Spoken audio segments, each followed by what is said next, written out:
102 megahertz तपाईको आफ्नै FM.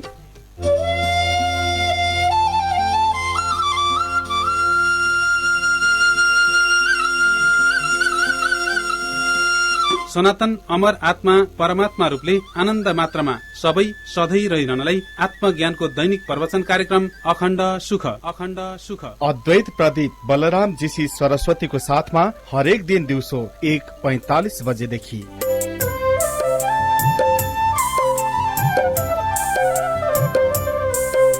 नमस्कार। स्वयं प्रकाश आनन्द घन आत्मा हो। संसारका हामी सबैको अमर यथार्थ स्वरूप। संसारका हामी सबैको यथार्थ अमर स्वरूप हो स्वयं प्रकाश आनन्द घन आत्मा। आत्मा आनन्द घन स्वयं प्रकाश। स्वयं प्रकाश जो सधैँ आफै प्रकाशित भइराखेको छ सबैको हृदयमा, त्यो वास्तवमा केवल आनन्दै आनन्द हो। त्यसलाई आनन्द घन भनिन्छ। आनन्दै आनन्द, त्यसलाई आत्मा भनिन्छ। त्यसैले आत्मा हो स्वयं प्रकाश, आफ्नै प्रकाशले प्रकाशित भइरहेको यो स्वभावैले आनन्दै आनन्द, त्यसलाई आनन्द घन भनिन्छ। यो संसारका हामी सबैको अमर यथार्थ स्वरूप। यस्तो यथार्थ स्वरूप भएको हुनाले यसलाई साक्षात् अनुभव गर्नु हो मनुष्य जीवनको पूर्ण सफलता। मनुष्य जीवनको पूर्ण सफलता हो स्वयं प्रकाश आनन्द घन आत्मालाई प्रत्यक्ष अनुभूति गरिरहनु।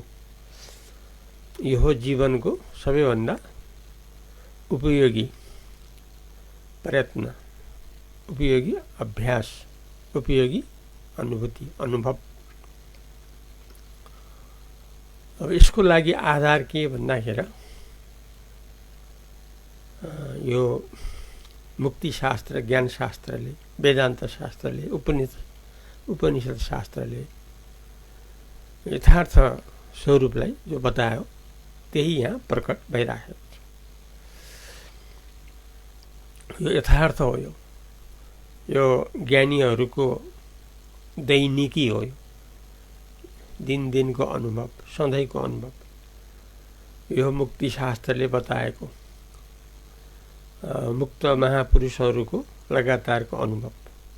जीवन मुक्त, देह मुक्त जो हुनुभएको छ उहाँहरूको यो लगातारको अनुभव हो। यो अनुभव हो स्वयं प्रकाश आनन्द घन आत्मा। अब यो कसरी सम्भव हुन्छ, के प्रमाण छन्, के आधार छन्, के को आधारमा यो भनिएको हो भन्ने सन्दर्भमा आत्मा हो सक्कली, बुद्धि हो नक्कली। यस कुरालाई हामीले बुझ्न सक्नु पर्यो। आत्मा हो सक्कली, बुद्धि हो नक्कली। आत्मा र बुद्धि एउटै होइन। आत्मा र बुद्धि अलग अलग हो। अब यस्तो नजान्दासम्म, अविवेक हुँदासम्म, विवेक गर्न नसक्दासम्म अविवेकीको लागि, अज्ञानीको लागि बुद्धि भनेको आत्मा, आत्मा भने बुद्धि, यस्तो धारणा भए तापनि यो धारणा ठिक होइन। यो भ्रम धारणा हो। सही धारणा के हो भने बुद्धि र आत्मा अलग अलग हो। कस्तो किसिमबाट भन्दाखेरि जस्तो मालिक र नोकरमा फरक हुन्छ। मालिक आत्मा हो, नोकर बुद्धि हो। हाकिम आत्मा हो, पियन बुद्धि हो। यो आत्मा र बुद्धि जान्नको लागि दृष्टान्त लिएको। यहाँ हाकिम पियन भन्ने जो एउटा अन्तर देखाइएको छ, किनभने अन्तर त छ नि, हाकिम भनेको हाकिमै हो, पियुन भनेको पियुनै हो।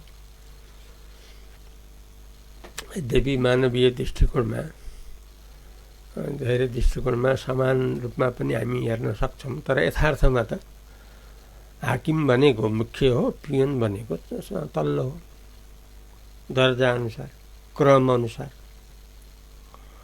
जस्तो अब छतको हिस्सा र जगको हिस्सा, त जगको हिस्सालाई जगे भन्नै पर्ने हुन्छ, छतको हिस्सालाई छत भन्नै पर्ने हुन्छ। छत सबैभन्दा माथि छ, जग सबैभन्दा मुनि छ। माथिलाई माथि, तललाई तल त भन्नै पर्यो नि।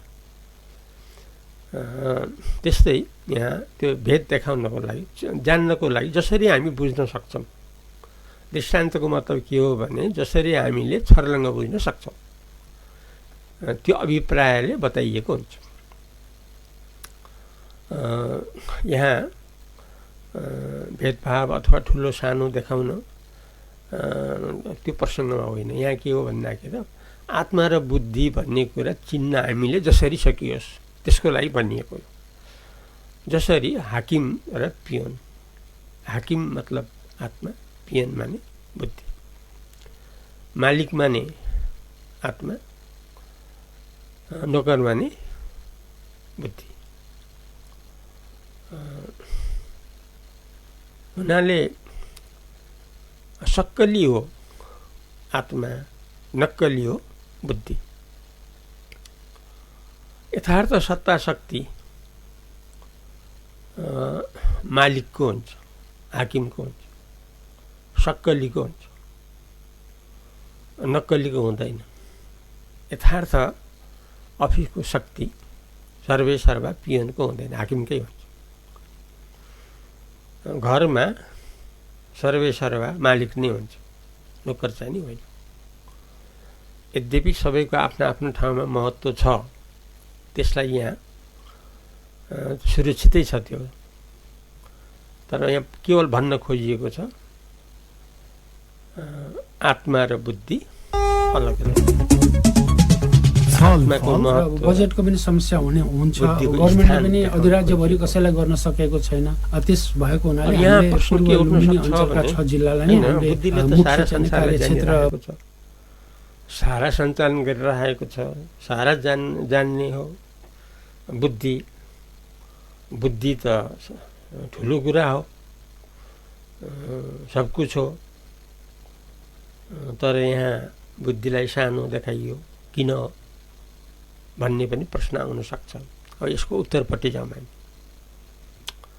दृष्टान्तबाटै जाउँ। त्यो पनि जस्तो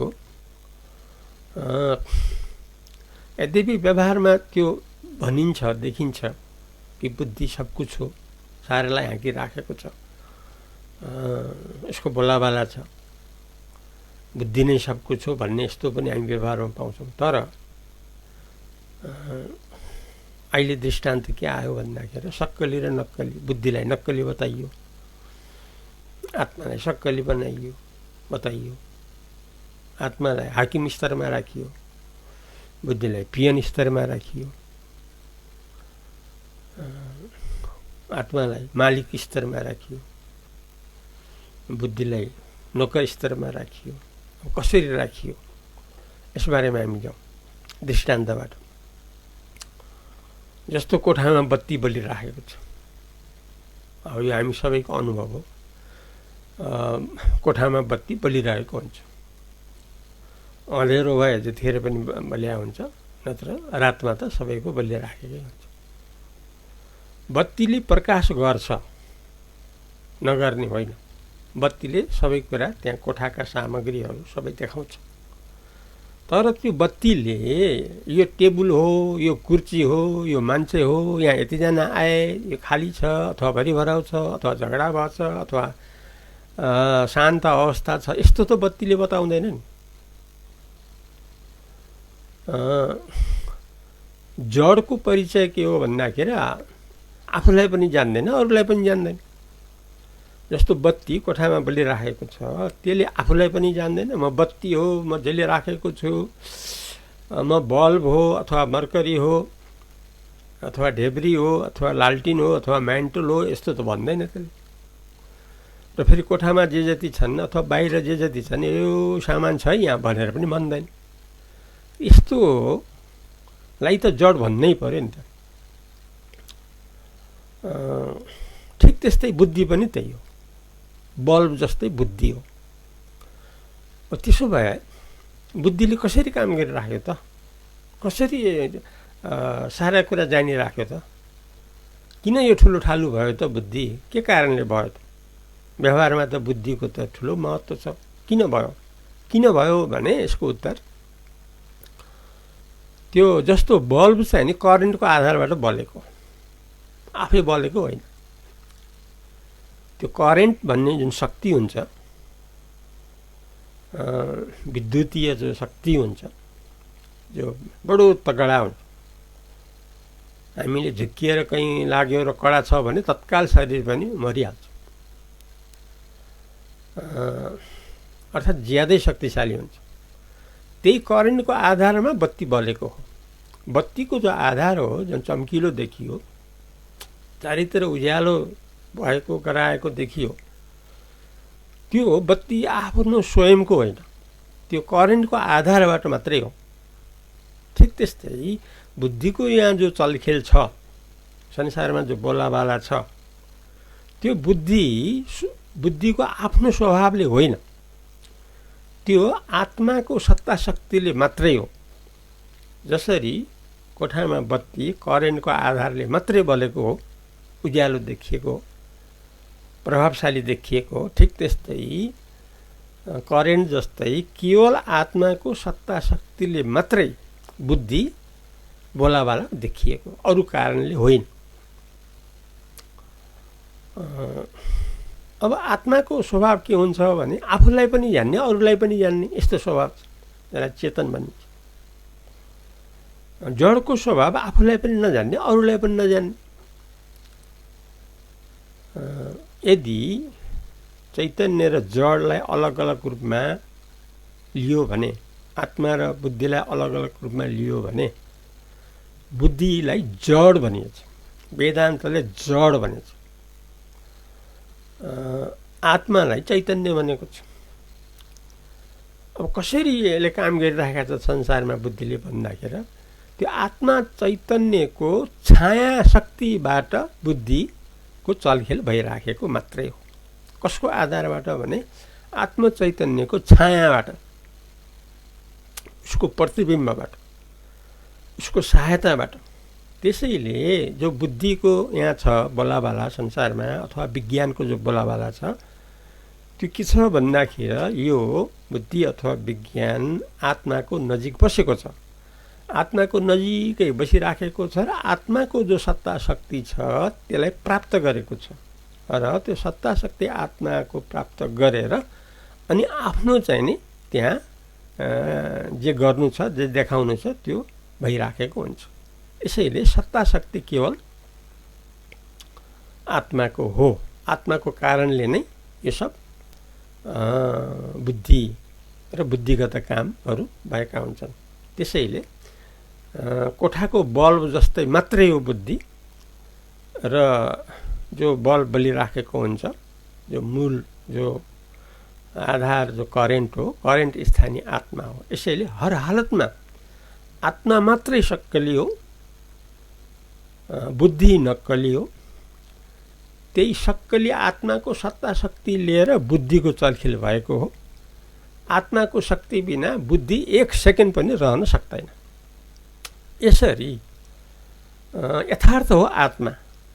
त्यसैले यो आत्मा कस्तो हो भन्दाखेरि यसमा सम्पूर्ण आनन्द छ, परिपूर्णता छ, पूर्ण शक्ति सम्पन्न छ, सदाकालीन छ। यो जन्मिएको र मर्ने यस्तो होइन आत्मा।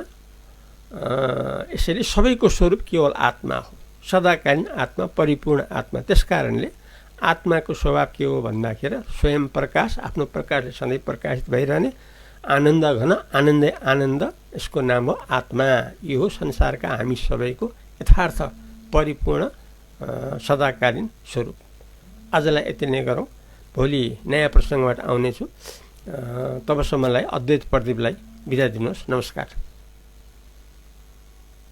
रूपन्देही FM 102 मेगाहर्ज, तपाईको आफ्नै FM।